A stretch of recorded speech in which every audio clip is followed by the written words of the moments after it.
Se dice que no existe el crimen perfecto, la verdad siempre sale a la luz, juran, pero en este mundo, sea por una horrible serie de coincidencias o por una conspiración en ciertos casos, existen demasiadas instancias donde el crimen perfecto sí existe, o por lo menos, el crimen sin castigo.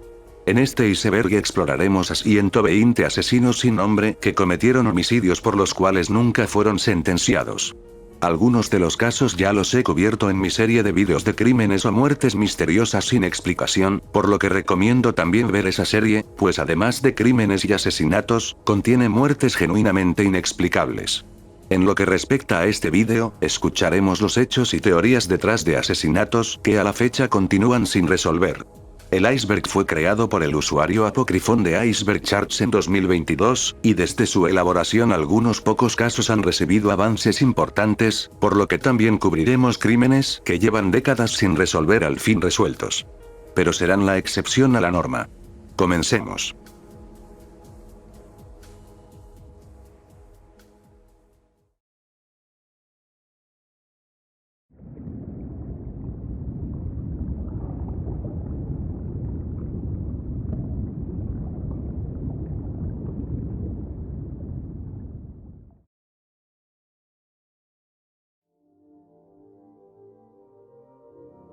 No podemos sino empezar con discutiblemente el asesino serial más famoso de la historia de la criminología, Jack el Destripador. Conocido también como el asesino de Whitechapel o el asesino del delantal de cuero, la historia de Jack el Destripador tiene algo de mitológico detrás de ella. Se tienen establecidas 5 víctimas oficiales las cuales compartían circunstancias semejantes al momento de su muerte, pero detrás de Jack se forjó una fuerte mitología, la cual lo acusaba de decenas de muertes. Nunca se pudieron demostrar conexiones con un asesino serial más allá de los asesinatos acontecidos entre agosto y noviembre del 1888. Para entender el contexto detrás de los asesinatos de Whitechapel, primero tenemos que conocer la propia Whitechapel, una localidad en el este londinense la cual fue sobrepoblada por inmigrantes irlandeses y judíos, huyendo de los pogromos antijudíos del Imperio ruso, así como por multitud de otros inmigrantes de la Europa oriental. Las condiciones de vida en Whitechapel nunca fueron brillantes, la pobreza, el crimen y la violencia eran pan de cada día, y la prostitución era uno de los trabajos más ejercidos por las mujeres, siendo una de las pocas formas de supervivencia para muchas familias.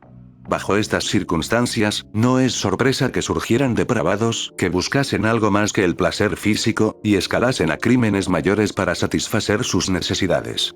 Desde el 3 de abril del 1888 hasta el 13 de febrero de 1891 la Policía Metropolitana destacó 11 asesinatos conocidos como los asesinatos de Whitechapel. Nunca se pudo confirmar una relación entre los 11 crímenes, pero 5 muertes particulares dentro de esta saga de homicidios parecen haber sido cometidos por la misma persona, determinado gracias al modus operandi. Las 5 víctimas fueron asesinadas de la misma exageradamente brutal manera. Un corte profundo a la garganta seguido por la mutilación excesiva de los genitales y el área abdominal, así como la remoción de los órganos internos y desfiguración facial se clasificaron como las características de una víctima de un destripador en serie. Mary Ann Nichols, Annie Chapman, Elizabeth Stripe, Catherine Eddowes y Mary Jane Kelly son las víctimas que han sido conectadas a un mismo asesino, pero existen teorías que proponen que solo 3 asesinatos fueron realizados por el destripador, pues Elizabeth Stripe, por ejemplo, fue hallada con un solo corte profundo a la garganta, pero sin posteriores esfuerzos por mutilar el cadáver del mismo modo que los demás. Subsecuentes asesinatos en Whitechapel podrían haber sido producto de asesinatos copycat, es decir, gente que emulaba al destripador. Debido a la precisión quirúrgica de algunas de las heridas, se sospechó que el culpable podía ser un profesional, un médico, un cirujano, o debido a la naturaleza grotesca y brutal de los destripamientos, se sospechó también que pudiese tratarse de un carnicero o alguien de una profesión similar. En la época las investigaciones llegaron a hacer perfiles psicológicos potenciales sobre el asesino, se interrogaron a más de 2000 individuos, y se estableció un comité de vigilancia en Whitechapel, pero nada de esto sirvió para encontrar al culpable. Incluso en la actualidad el método científico no ha servido para encontrar a un culpable conclusivo basándonos en pruebas de ADN, ya que las pocas muestras de material potencialmente relacionado con el culpable de los asesinatos se encuentran altamente contaminado debido al paso del tiempo y el manejo de las evidencias, arrojando resultados considerados inconclusos. Durante las semanas y meses que siguieron a los homicidios, 3 cartas llamaron la atención del público y de la policía, siendo la primera de estas una recibida por la agencia de noticias Central el 27 de septiembre, titulada como "Querido jefe". Escrita con tinta roja, la carta se mofaba de los investigadores y sus esfuerzos infructuosos por capturarlo, declarando que en su siguiente trabajo le cortaría las orejas a la víctima y las enviaría a la policía. La carta estaba firmada como Jack el Destripador, y aunque años después algunos periodistas confesarían que esta y otras cartas famosas habrían sido falsificaciones creadas por la prensa, debido a que nunca se encontró al asesino y a la necesidad de darle un nombre al demonio que asolaba las calles de Londres, fue esta carta la que le dio nombre a Jack el Destripador.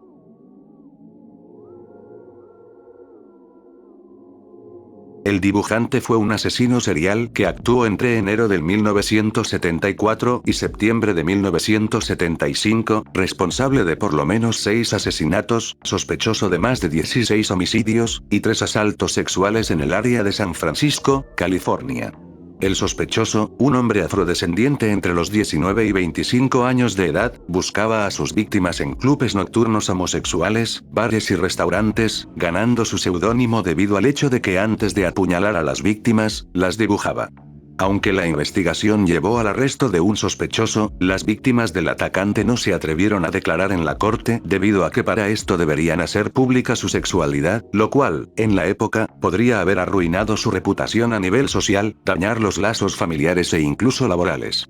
El sospechoso detenido colaboró con la policía, pero nunca confesó los asesinatos, y entre la falta de pruebas y el hecho de que los testigos no podían testificar, el sospechoso fue dejado en libertad. En años posteriores se actualizaría el retrato robot del asesino en un esfuerzo por buscar nuevas pistas que pudiesen llevar a un arresto y enjuiciamiento, pero a la fecha nadie ha sido sentenciado por los asesinatos del dibujante.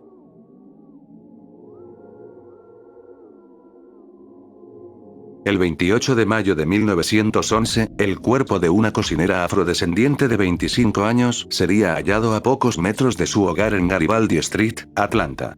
Belle Walker no había llegado a su casa la noche anterior tras el trabajo, lo que preocupó a su hermana, quien encontraría el cuerpo a la mañana siguiente. Así iniciaría una saga de asesinatos contra personas negras que se llevaría a aproximadamente 21 mujeres entre 1909 y 1914, llamando al sospechado asesino serial como el Destripador de Atlanta, debido al estado en el que se hallaba a las víctimas, la mayoría sufriendo mutilaciones corporales, como el caso de Lena Sharp, la cual fue descrita como casi decapitada en la escena del crimen. De los 6 sospechosos detenidos, el que más llama la atención es Doc Henderson. El 1 de julio de 1911 Emma Lou Sharp esperaba que su madre volviera del mercado cuando comenzó a preocuparse por la tardanza. Pensando en los recientes ataques contra mujeres de color jóvenes, Emma salió a buscar a su madre, descubriendo que no había llegado a la tienda. Mientras preguntaba en el vecindario por su madre, se cruzó con un hombre extraño, que describió como alto, negro, de hombros anchos y llevando un sombrero de ala negro. El hombre le preguntó cómo se sentía, a lo que ella respondió que estaba bien evasivamente e intentó alejarse.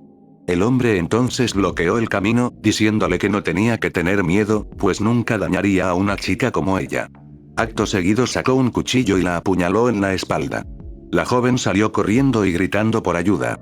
Aunque sobrevivió al ataque, poco después se encontraría el cuerpo de su madre, Lena Sharp, a escasos metros del área donde ella misma había sido atacada. Henderson fue detenido gracias a la declaración de Emma Lou, y a pesar de que se encontraron pruebas de que había estado en contacto con una de las víctimas halladas recientemente y se encontraron evidencias que lo vinculaban con al menos uno de los asesinatos, como un cuchillo que había extraviado que encajaba como el arma del crimen y una huella de zapato que encajaba con la suya, durante el juicio fue absuelto por considerarse que todas las pruebas eran circunstanciales. Durante los años subsecuentes al arresto y liberación de Henderson, los crímenes continuaron, y a pesar de que se detuvieron a otros sospechosos, ninguno fue declarado culpable, e incluso durante las detenciones los asesinatos continuaban ocurriendo, llevando a la idea de que no había un solo asesino actuando, sino varios. Sea como fuere, el asesino o asesinos que actuaba bajo el nombre de El Destripador de Atlanta nunca fue encontrado.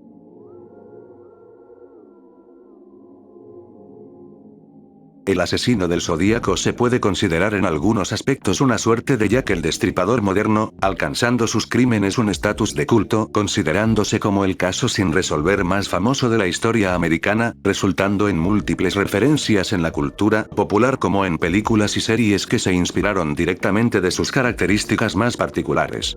Aunque solo 7 ataques fuesen confirmados y achacados al asesino del Zodíaco, con 5 muertes y 2 heridos, lo que llamó la atención a nivel internacional de estos asesinatos fue la comunicación que el culpable mantenía con la prensa.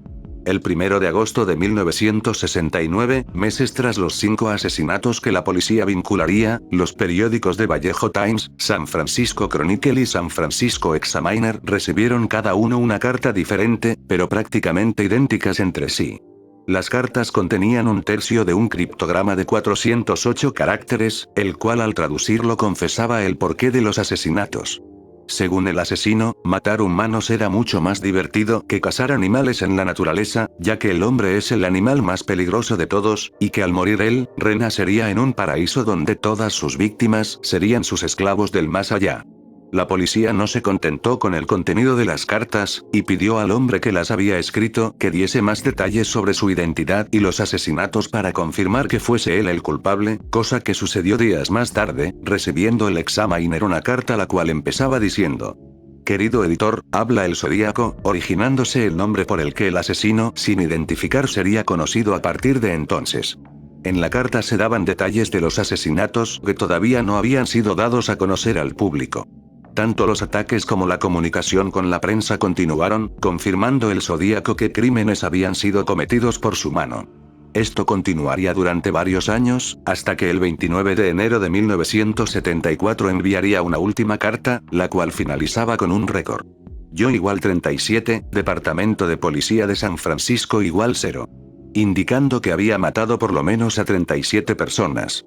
Muchos de los mensajes cifrados que el asesino enviaría a la policía y la prensa hasta la fecha continúan sin resolver, siendo el más recientemente resuelto una carta enviada el 8 de noviembre de 1969, descifrada en diciembre de 2020 por un equipo internacional de ciudadanos conformado por matemáticos, programados e ingenieros entre otros. Los crímenes del asesino del Zodíaco lo elevarían a un estatus incluso de leyenda urbana, siendo una figura que actuaba en la noche atacando a parejas o personas solitarias y desapareciendo sin dejar rastro, casi mofándose de sus cazadores, el departamento de policía, estando en un contacto casi constante con ellos, sometiéndolos a pruebas absurdas.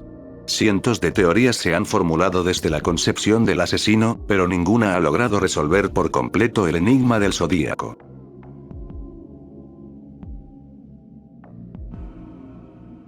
Charlie el Cortador fue el nombre dado a un asesino serial que actuó entre marzo del 1972 y agosto del 1973, adjudicándose 4 víctimas de asesinato y un intento de homicidio fallido. Las víctimas de este asesino eran niños negros a los cuales apuñalaba repetidas veces hasta la muerte, procediendo luego con la mutilación genital de los mismos, siendo el único que no sufrió mutilaciones genitales su última víctima, un niño de 8 años que fue apuñalado repetidas veces en una azotea, muriendo debido a los cortes en sus brazos. Aunque oficialmente el caso está abierto debido a que no se enjuició a nadie, es muy probable que sí se conozca al culpable. El 15 de mayo de 1974, un hombre fue aprehendido tras el intento de secuestro de un niño puertorriqueño, de la misma nacionalidad que una de las víctimas del asesino serial. Ernest Soto confesó el asesinato de Steven Cropper, pero no de los demás. Una víctima que había sobrevivido a la mutilación de su atacante dijo creer que Soto lucía como el hombre que lo había atacado, pero no pudo identificarlo positivamente. A causa de la falta de pruebas y de testimonios fiables, sumado al hecho de que Ernest Soto se trataba realmente de un paciente intermitente del Hospital Psiquiátrico de Manhattan con una inestabilidad mental aguda, fue declarado inimputable, volviendo a ser internado en el psiquiátrico.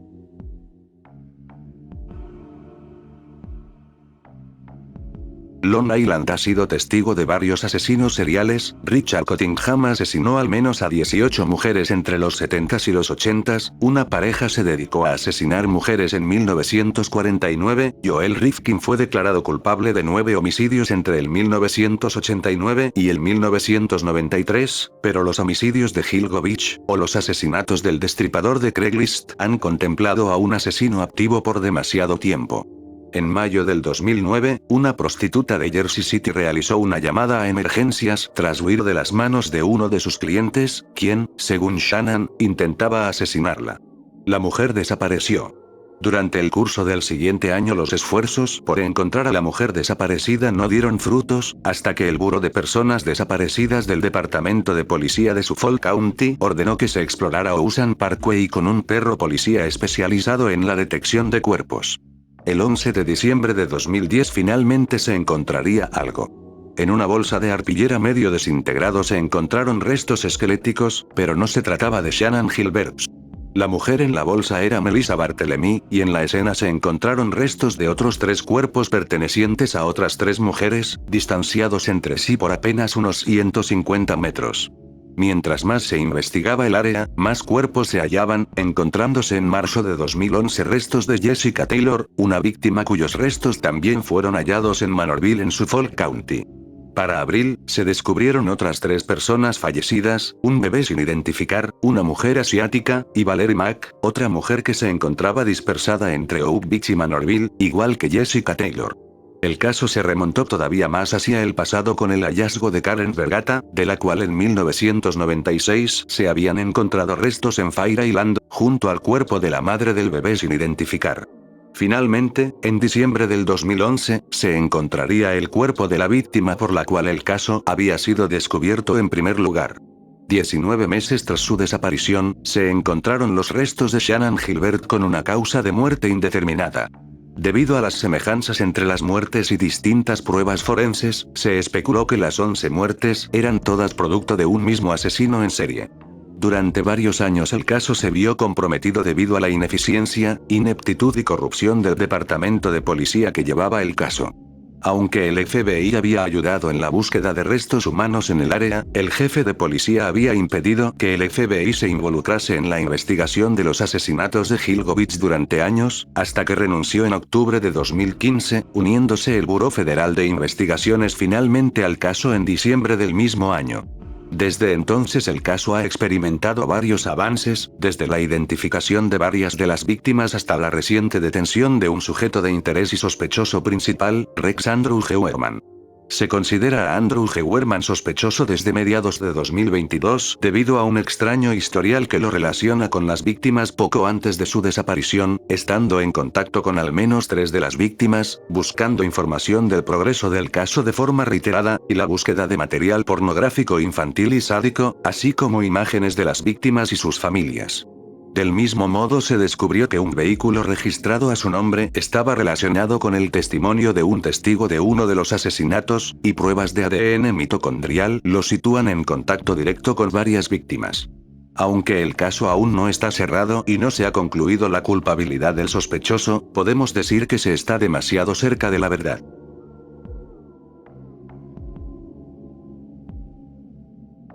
Mr. Cruel es el nombre que se le ha dado a un violador serial infantil infame por haber atacado a 3 niños en los suburbios de Melbourne a fines de los 80s, y sospechoso de un secuestro y asesinato en 1991. El primer ataque de Cruel sucedió el 22 de agosto del 1987, donde irrumpió en un hogar a las 4 de la madrugada llevando ropa oscura y un pasamontañas, armado con un cuchillo y una pistola. Tras inmovilizar a los padres y hermano de una niña y cortar las líneas telefónicas, procedió a abusar sexualmente de su víctima fijada. En diciembre de 1988, un año más tarde, irrumpiría en otro hogar a las 5:20 de la mañana, inmovilizando a los adultos y secuestrando a la hija de 10 años del matrimonio, demandando dinero. Tras recibir el pago por el rescate, liberó a su víctima en los terrenos de la secundaria Bayswater. El último ataque oficial de Cruel sucedió en julio de 1990 en Canterbury. Utilizando el mismo modus operandi que las veces anteriores, entró en una casa cerca de la medianoche, secuestrado a una niña durante 50 horas, liberándola en una subestación eléctrica tras satisfacer sus perversiones. Continuando con su método de un crimen por año, el 13 de abril 1991 se cree que la misma persona responsable de los 3 crímenes anteriores secuestró a Carmine Chan, encontrándose su cuerpo sin vida un año más tarde. Sin embargo, en mi opinión personal, lo que hace tan perturbado al criminal detrás de estas barbaries no es el solo hecho de que haya abusado sexualmente de 3 niñas y haya, potencialmente, matado a otra, sino su comportamiento durante cada crimen.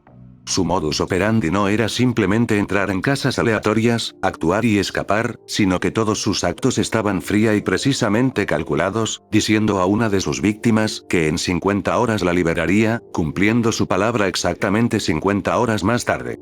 En todos los casos, las víctimas fueron bañadas y limpiadas con sumo cuidado, describiéndolo las propias víctimas como el acto de una madre limpiando a su bebé. En 2 de los casos, antes de huir de los hogares con la víctima, se llevó 2 mudas de ropa para que su víctima pudiese cambiarse antes de la liberación. Su metodología lleva a pensar en una persona perversa, pero no por ello inconsciente.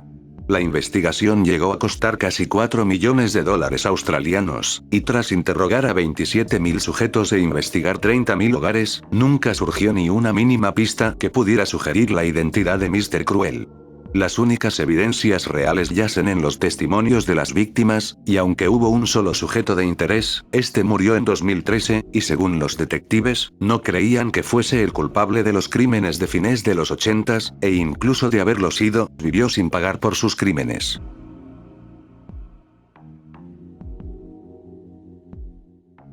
Bajo el simple nombre de John y múltiples referencias bíblicas reiteradas, Bible John se convirtió en uno de los hombres más buscados de la historia criminal de Escocia.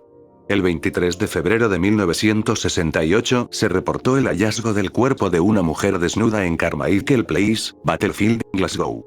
La víctima, Patricia Docker, una enfermera auxiliar de 25 años, había sido atacada con un objeto contundente repetidas veces en la cabeza y estrangulada hasta la muerte, probablemente con un cinturón o un objeto semejante.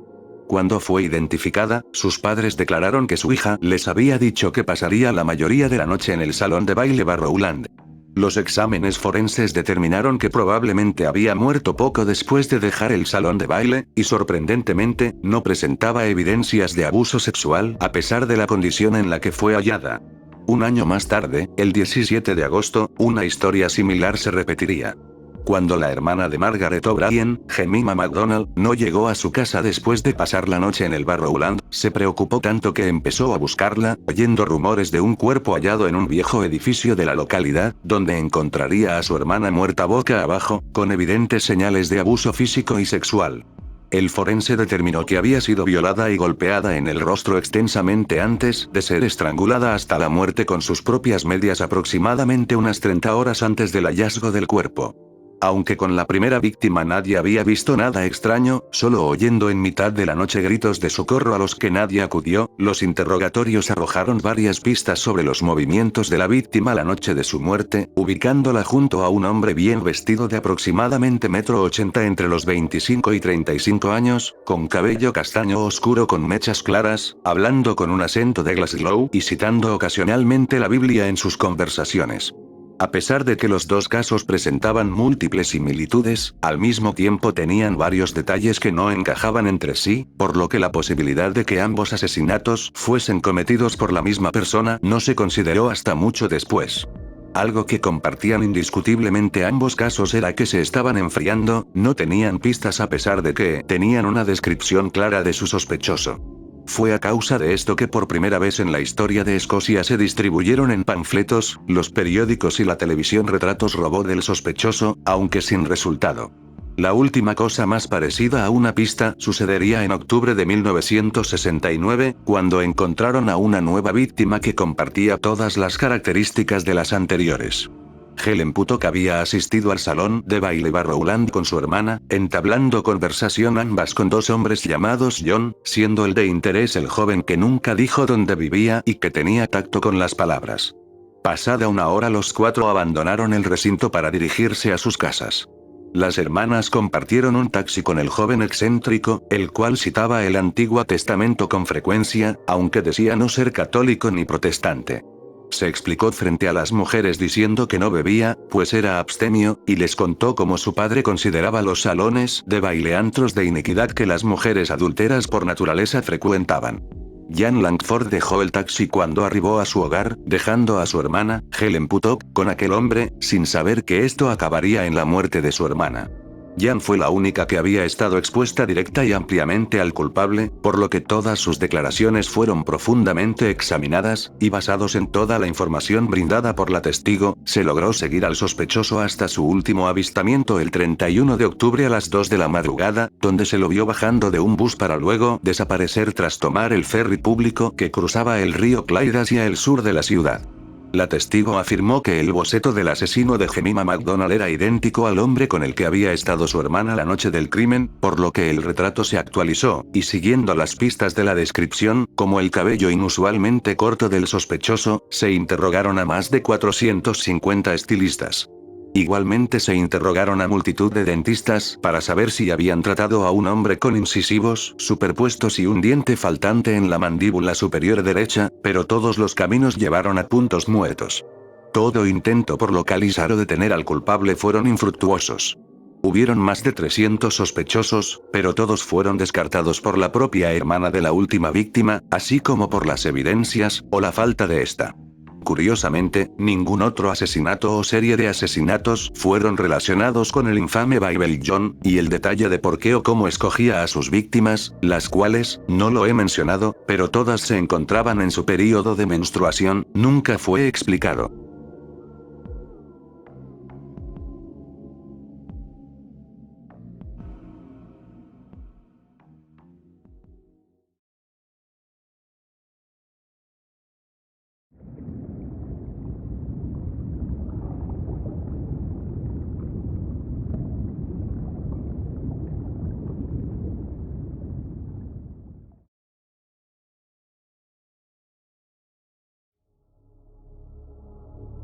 El caso del asesino de Frankfurt es uno de esos frustrantes y que ponen en tela de juicio la legitimidad de las instituciones policiales. Alrededor de agosto del 1985 y hasta septiembre del 1990, un hombre comenzó una serie de matanzas indiscriminadas contra mujeres, las cuales en general presentaban problemas de adicción o tenían problemas mentales. La mayoría habían sido vistas en un bar llamado Goldie's, acompañados por un hombre blanco de mediana edad conocido en el vecindario como un asesor o consejero para mujeres con problemas. Las víctimas siempre eran brutalmente apuñaladas y dejadas con las piernas abiertas y el cuerpo expuesto de alguna forma vulgar o humillante. Los investigadores comenzaron a investigar al hombre conocido como el consejero de las mujeres, pero este dejó Filadelfia en el 1990, mudándose a otro estado donde moriría 2 años más tarde. Una de las víctimas, Carol Dowd, fue apuñalada 36 veces detrás de un restaurante de mariscos donde trabajaba Christopher Leonard, un hombre negro que dijo haber conocido a una de las víctimas en el restaurante.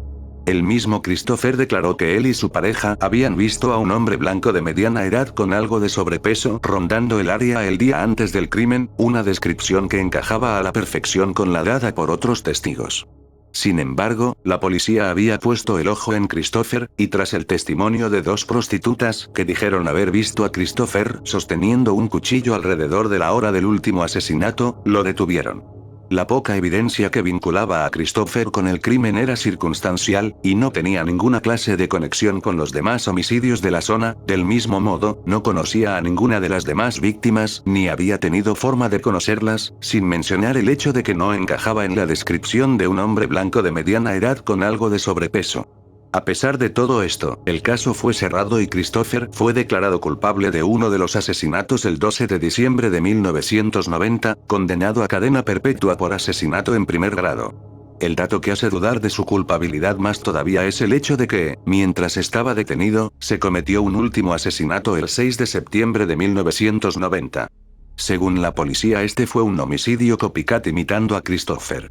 Todo esto hace sospechar que Leonard Christopher nunca fue culpable de ninguno de los asesinatos, tal y como mantuvo toda su vida hasta que murió de cáncer en la cárcel, y la policía simplemente decidió darle un cierre sencillo al caso, aún sin haber encontrado al culpable de los otros 8 asesinatos del asesino de Frankfurt.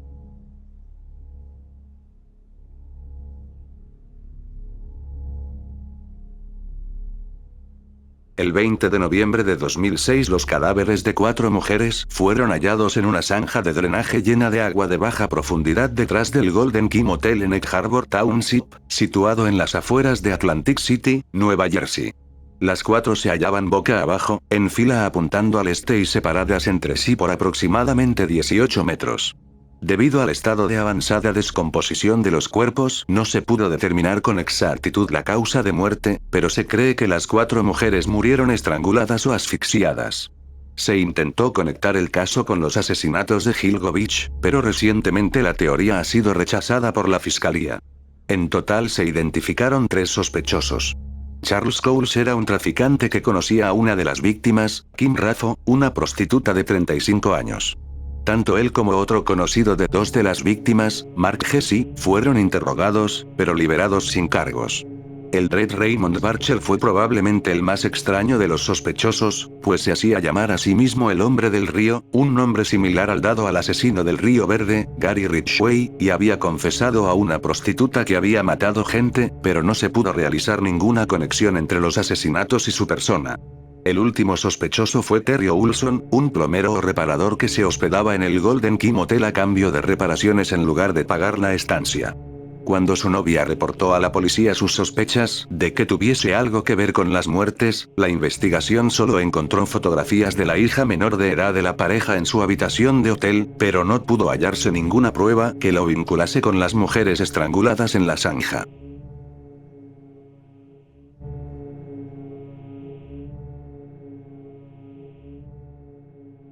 Hawái no es un estado particularmente conocido por sus asesinos seriales, pero de los pocos que se conocen, solo uno ha sido identificado, y los otros 2 siguen libres.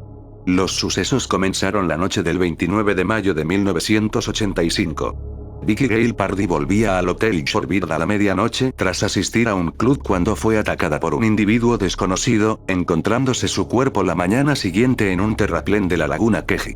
Su esposo, un piloto militar, comentó a la policía que sospechaba que el asesinato tuviese que ver con el trabajo de su mujer, siendo cajera en una tienda de películas pornográficas donde 2 mujeres ya habían sido apuñaladas el día anterior. Meses más tarde, el 15 de enero del 86, el cadáver de una adolescente de 17 años se encontraría en el mismo área donde el asesino había dejado a su primera víctima, y solo 2 semanas más tarde otra mujer sería hallada muerta en el arroyo de Moanalua por 3 pescadores.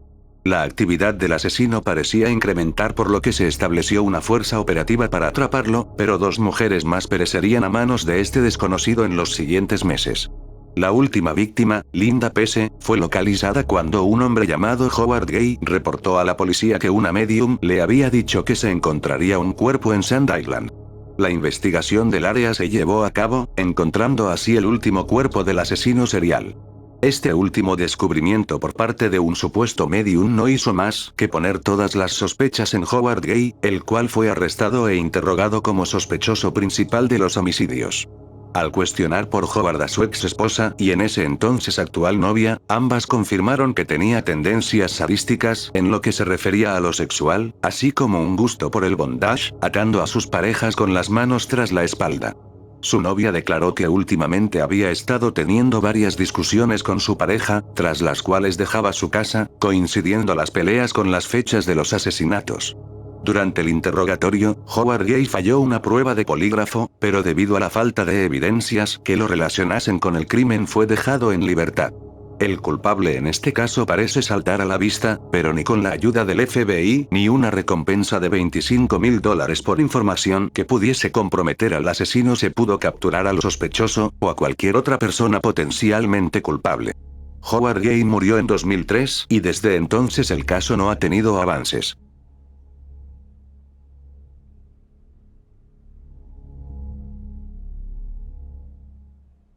La Interestatal 70, una ruta que atraviesa 10 estados, pasando por varias ciudades importantes como Baltimore, Indianápolis, Denver y Kansas City, alberga o albergó por lo menos a 2 asesinos en serie que a la fecha no fueron atrapados. El asesino de la I-70 y el estrangulador de la I-70.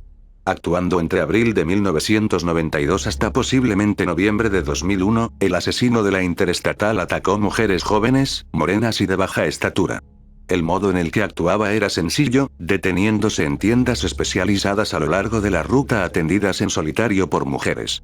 Curiosamente, los asesinatos no parecían reflejar un método personal, siendo la mayoría de víctimas atacadas con armas de fuego, y el robo tampoco parecía el motivo principal de los homicidios, pues las ganancias robadas eran mínimas. Basándose en testimonios de testigos y de un superviviente de los ataques, se produjeron retratos robot del asesino que lo describían como un hombre blanco delgado entre los 20 y 30 años de aproximadamente 1,70 m o 75, con cabello rubio arenoso o pelirrojo, sufriendo de ojo perezoso. Los ataques del asesino se llevaron a cabo entre el 8 de abril de 1992 y el 7 de mayo del mismo año, siendo todos casi consecutivos, pero 3 ataques más sucedieron con un buen margen de diferencia, en septiembre del 93 y en enero del 94. La metodología era similar, pero las huellas balísticas de la pistola utilizada para los homicidios no encajaba con las de los ataques originales, por lo que se sospecha que los crímenes no estén conectados. El último caso sucedió en noviembre del 2001, donde esta vez un hombre fue asesinado de un disparo en la nuca, conectando la policía a los crímenes debido a que la tienda atracada se encontraba apenas a 7 cuadras de la tienda donde otra de las víctimas había sido asesinada. A pesar de que se confirmó que se tenía una persona de interés en este caso gracias a las cámaras de seguridad de la tienda, el caso no ha recibido avances más allá de una actualización del retrato robot del asesino, en el cual se ve más viejo.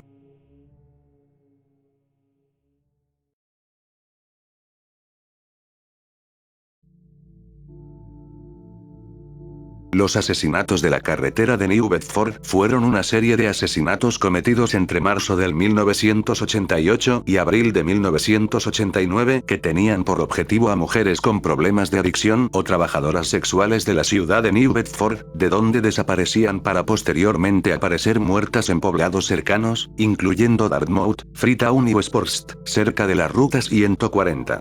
Lo curioso de este caso es que hubo 4 sospechosos muy sonados, 2 de los cuales murieron en circunstancias sospechosas.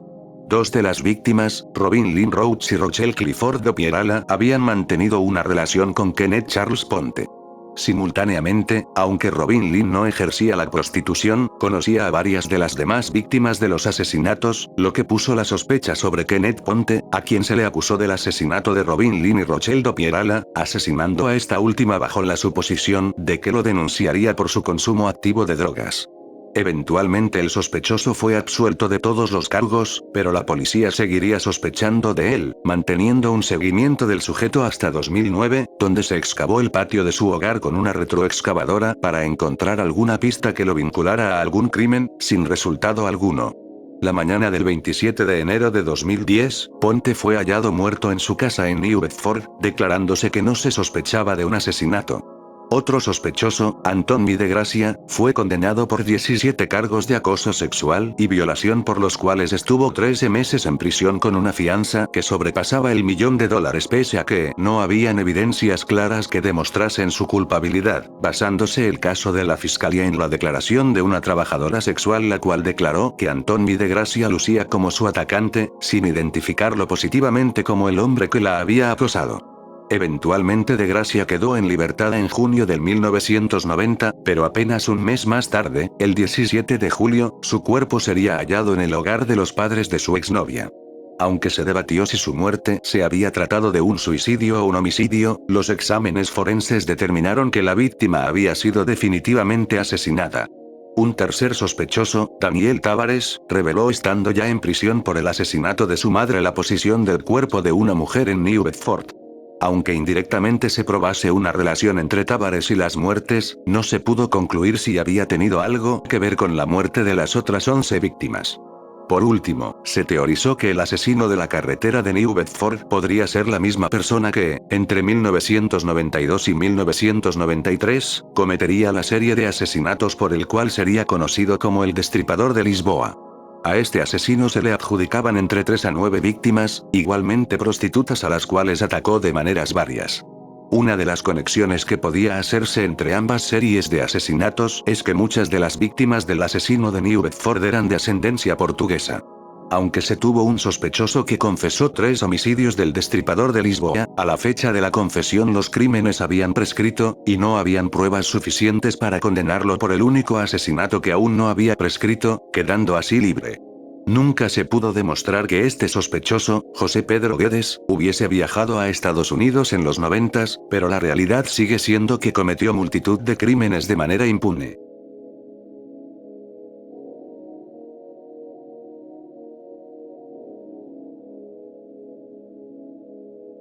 Entre los años 1975 y 1995, sucedieron docenas de asesinatos en las calles de Denver, juntándose más de 38 casos que no fueron resueltos. Muchos creyeron que todo fue obra de un solo asesino, pero semejante masacre tendría que haber sido llevada a cabo por múltiples asesinos actuando simultáneamente. En este contexto, se han detenido por lo menos a 2 culpables de ciertos asesinatos, pero nunca se pudo confirmar con certeza que los detenidos fuesen realmente asesinos en serie, ya que no se pudo demostrar una conexión entre todos los homicidios. De 38 muertes, solo 11 fueron explicadas vagamente de esta forma. En particular, al que más asesinatos se le han atribuido es al asesino de prostitutas de Denver, estimándose que haya asesinado entre 17 a 27 mujeres que variaban entre los 15 a 25 años. Las víctimas eran golpeadas y estranguladas, encontrándose posteriormente sus cuerpos a lo largo de la Interestatal 70. El modus operandi de este asesino se reconoció en 7 casos similares en Denver, 5 en Jefferson County y 1 en Larimer. Dado el estado de descomposición de los cuerpos, no podían recogerse muestras biológicas del sospechoso de los cuerpos de las víctimas, ni podía identificarse ninguna huella dactilar. Lo más parecido a una descripción del sospechoso fueron las declaraciones de testigos en el área, identificándolo como un hombre blanco de mediana edad. Recién en 2005, 10 años tras el cese de actividades del asesino, se detuvo a Billy Edwin Reid y fue sentenciado a cadena perpetua por los asesinatos de Lanelle Williams y Lisa Kelly. Solo se pudo demostrar que estaba involucrado en estas 2 muertes. Otro sospechoso fue Vincent Groves, un asesino serial que había actuado entre el 79 y el 88, detenido el 1 de septiembre del 88. Tras su muerte se pudo confirmar que había estado involucrado en 4 homicidios, pero en vida nunca confesó ninguno de sus crímenes, por lo que la verdadera cantidad de víctimas en sus manos es desconocida, sospechándose hasta 20.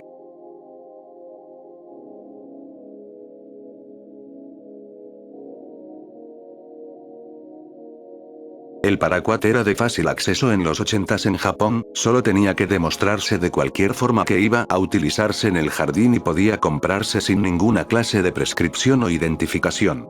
Obviamente, siendo un herbicida, era una sustancia altamente tóxica, siendo utilizada por aproximadamente 1.402 personas para cometer suicidio en el 1984. Y el año siguiente alguien lo utilizaría con fines más macabros. El 30 de abril de 1985, un camionero de 45 años se encontraría con una botella de Oronamine C, una bebida energética popular en Japón, encima de una máquina expendedora en Fukuyama, Hiroshima. Tras beberla pasarían varios días en los que el camionero se sintió enfermo, hasta finalmente morir el 30 de mayo. Los exámenes médicos revelaron que el hombre había sido severamente envenenado con dicloruro de paraquat. Los envenenamientos en cierta medida se facilitarían gracias a una promoción del momento realizada por Otsuka Pharmaceutical, la elaboradora de la bebida, por la cual podías comprarte una y llevarte otra gratis, ganando popularidad en la época. A lo largo de las semanas, se reportaron decenas de casos de muerte o envenenamiento por paraquat.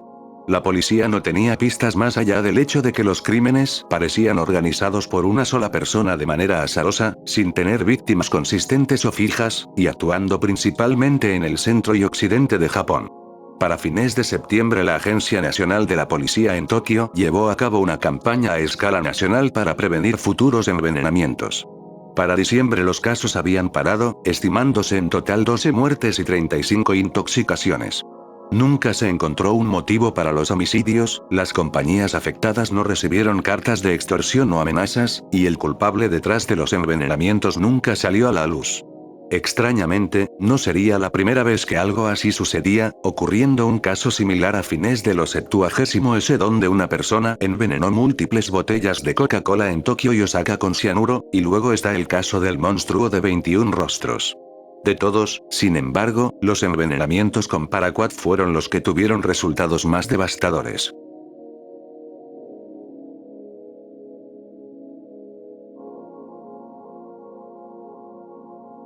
Similar a otros asesinos que hemos visto, el hachero de Nueva Orleans se ha convertido en sujeto de leyendas, reclamado por la cultura popular.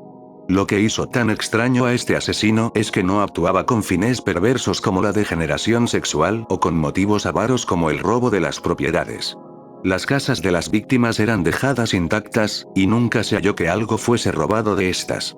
Teorías hay muchas, desde que era todo en realidad un encubrimiento por parte de la mafia hasta que los crímenes estaban inspirados por la raza de las víctimas, la mayoría mujeres italianas o italoamericanas, asesinado o hiriendo a los hombres solo en casos donde estos se interponían en su camino.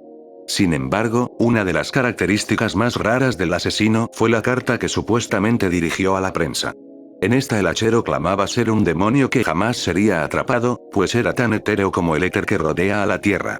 Diciendo que, si así lo deseaba, podía visitar Nueva Orleans todas las noches para reclamar cada día una nueva víctima, pero gracias a su infinita misericordia, anunció que todas las casas que estuviesen tocando jazz la noche del 18 de marzo a las 12:15 de la noche estarían protegidas de su ataque, y las que no, serían asesinadas. Empezando súbitamente sus ataques el 23 de mayo de 1918, tras cobrarse 12 víctimas, 6 asesinatos y 6 heridos, el 27 de octubre de 1919 el hachero desaparecería de la faz de la tierra tan rápido como había llegado.